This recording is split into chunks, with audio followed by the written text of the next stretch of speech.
Hi, Christy. Hello, how are We you? are live. Good. How are Yeah, you? I'm great. Good. Excited for our chat. Yes. So I'm Kara and I'm the mom nurse. I help new moms with postpartum, newborns, breastfeeding, and beyond. And I'm going to talk about 5 mom tips postpartum that I think are essential. Number 1 is the Haka. That is a silicone, like it kind of like helps extract milk. Say you're nursing on one side and you're just spewing out the other side. It helps to just pull it all out, or you can use it as like a manual breast pump as well. You can also use it for if you have mastitis or a clogged duct, you can use it with warm water and Epsom salts in it to kind of like pull out the infection and Ooh, soothe with the salt. So that's what a okay. Haka is. I have one downstairs, but I forgot to grab it.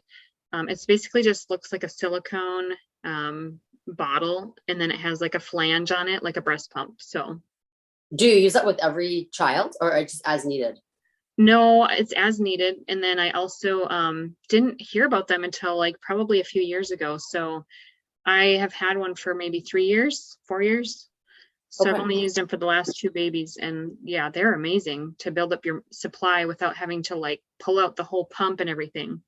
cool. So Okay. Haka nursing pads are a must, whether you're breastfeeding or not, because if you're not Right. breastfeeding, you're gonna be engorged. And then, yeah, if you're nursing, you're definitely gonna need them. So number 2 is the nursing pads. Number 3 is the Circle pillow. I have a link on to my Amazon stuff, but it's like a Frida Baby brand, and it actually has a cooling gel insert for like soothing and stuff too. So yeah, it's pretty cool. Okay.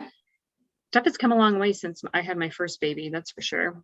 Yeah, that's And cool. then ice packs for sure, the 24 to 48 hours when you get home to have a supply of ice packs for your bottom, and also tucks Mm. and witch hazel pads for your Ooh, bottom. What I just do is with each pad change, I just roll it up, put a drop of lavender on it, and then I just tuck it in there and do that every pad change. And my healing is like awesome. So nice. those are my top 5 tips for new That's moms. And I've got Christy here who's going to talk about her top 4 tips for sleep training newborns, yeah. babies. Newborns and the babies. Yes. Someday I'll be doing adults too because I need to sleep. So, I hear you there. okay, yeah. So people often ask me, so a little backstory. I'm a career nanny of almost 30 years, and I have had a handful of babies sleep train. And I read some of the books, bits and pieces, because I don't love the books, because I hear oftentimes moms say, my baby's not doing what the book says, right? So it's Right. very frustrating for them. And I'm always saying, your baby is not the baby in the book. Your baby is its own human person. They have So their own unique personality, just like you and I. yeah, different sleep issues and everything. I mean, yeah, there is, right? There's the general Right. things There's that the are general happening steps. Yeah, for sure. 1 month and 2 month and whatever. So I say the first thing for me is swaddle. Even if they fight it, swaddle them. If you don't But do like you holding, like do a tight swaddle then? Or do you? I, Okay. yeah, do the burrito baby. Okay. Yep. And I've recently talked to a lot of moms that don't swaddle, and they're like, the minute they do, night 1, it's a game changer. So So do you do that right away, like newborn to, is there a certain age that you'd recommend stopping it, or? typically right when we're rolling, that's like the safe. Okay. I have had a baby who I think he was 8 or 9 months. He still like didn't sleep if he wasn't swaddled. So there's specific swaddles. There's so many swaddles now. So that's Oh, for also, sure. And all those zip ones, and then the ones that the yeah, arms are up and down arms and down, arms out. right. It's Yeah. crazy. There's a lot. There's the weighted blankets now, the weighted bags, like there's Wow. so much stuff. So yeah. So but swaddling, that's like the Swaddle. easiest. Number First thing one, I tell, swaddle. swaddle. And then the other thing I say is track your baby's schedule, their own schedule. You're not able to get them on a schedule at a newborn age, as you know, right? Oh, for sure. Yeah.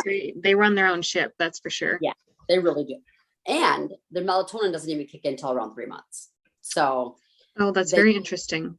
they can. Some babies have. I have moms that would say, well, we did it, but Right, typically but I don't each fight baby's so it. different. So Yeah. Again, I don't really worry about it till month 4, because 3-month, 4-month is sleep regression, right? oh So yeah, exactly. They start teething and yep. yeah. So all that happens. But so track it, because then you kind of know what to expect. After a couple of days, you kind of know, like, this is his schedule right now. So I use a tracking app. There's so many apps. There, Okay. that's easy. Just track the sleeps, the poops, when they're awake, and then you kind of can gauge, like, what does this cry mean? Because at first you don't necessarily know what the issue is, right? So Right. you just get the app, and it's just, okay, he's been up for 3 hours. Let's try to get him to sleep. Let's swaddle him and put him to bed. Instead of, I think he just needs to eat again, like there's all Right. the, cycles too that they go through. So Yeah. that's awesome. Yeah. So those are two. And then I recommend pretty much right away is a bedtime routine. Keep it consistent. They know the cues, they know the sounds, they know the smells. If you're using a diffuser and have, oils that are sleepy, the room is dark, they hear the sound machine, they know what they know. Their brain knows what's happening, and it takes time. I do the dark shades, I do the sound machine, and just being consistent. Those are really good tips. I'd like to add one more though before you. Sure. Don't get stressed out, and don't be so hard on yourself, mothers. That's a really good one. That's like the gold right there. That is it. I'm here to cheer you on. Like, that's the thing. Because each baby is so different that you literally, when you go by the books, you expect then, especially your first baby, you expect that, okay, my baby's gonna be like this. They're not, I mean, how many personality books, are there out there for adults? Babies are the same way. Exactly. So yep. They just can't express themselves in the same way. That's all. Exactly. Yeah. So and that's like something that I have to talk to with every mom, like, kind of just like talk them down, like, your baby's fine. You're doing great. They always think they're a failure because the book says. Right. Let's not do that. No. So, anyways, those are my like top 4 tips. And obviously I could, as you know, I could go on, but. Right. So what do you have to offer new moms then that are looking for sleep training or sleep expert advice? What do you recommend? So I have a sleep training program. Okay. I offer 2 things. One of them is a one-on-one call, and another one is a package. So 2 different prices, because I want to try to help everybody, and everyone has different needs and may just need the one call. So you can do it separately, kind of a la carte. If you want, a call is one price, and from the package, you get 2 calls, unlimited emailing, and content in my group. So access to my group with all the stuff about sleep training, which I do at 4 months. Okay. And then other kind of like what props and tools and products and all that kind of stuff, and fun activities and things. So when do you have the first call typically then? At what age of the baby?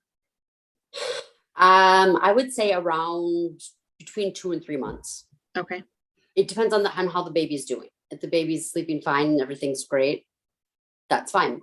I had one client recently who needed a call around 2 months, but at 4 months sleep training, she was already doing all the things, and we didn't need to because I'd already taught her. So awesome. It just varies. Yeah. So it's hard to say for sure, but so I have a website. My website is out. It's christyk.com, christy-k.com. Perfect. And that's where you'll get all the pricing and more information, and all the good stuff. Awesome. Well, I can't wait to hear more from you on sleep training. And do you have anything else that you wanted to add?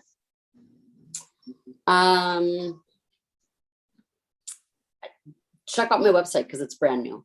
And awesome. My baby. Yes. Perfect. Yeah. And just, sleep is important. So. Right. Especially as a new mom, like, what is sleep even? Yeah, exactly. And I've also worked with moms that have had, like, they're on their 2nd or 3rd child and their baby just is a bigger challenge. So all tired moms. Awesome. Yes. Yes, it's awesome that you want to help out new moms when you have that experience with the babies, because that's a big portion of becoming a mom, is learning how to get in, sleep habits and routines. Because if mama doesn't sleep and baby's not sleeping, nobody's sleeping, it's a big mess. Ain't nobody happy. Ain't nobody happy. So Nobody happy. I am so excited to show everybody what you have. And also we can check out, or you can check out, I have a resource for new moms at www.themomnurse.com. And Awesome. it has a new mama blueprint, and that is just a free resource that you can use for postpartum, newborns, breastfeeding, and beyond. And That's so cool. can't wait to, hear from you later. And if you guys talk to both of us, look, you might have the happiest baby ever. Yes. Woo, we got this. That's it. Look at us. Awesome. Well, it was nice to speak with you, Christy, and have you in front of my crowd, and you vice versa. Yeah. It's so nice to be able to connect and collaborate on all the things babies and moms. All Let's right. do it again. Yes, we will. Awesome. Okay. Bye-bye. Bye. Thank you.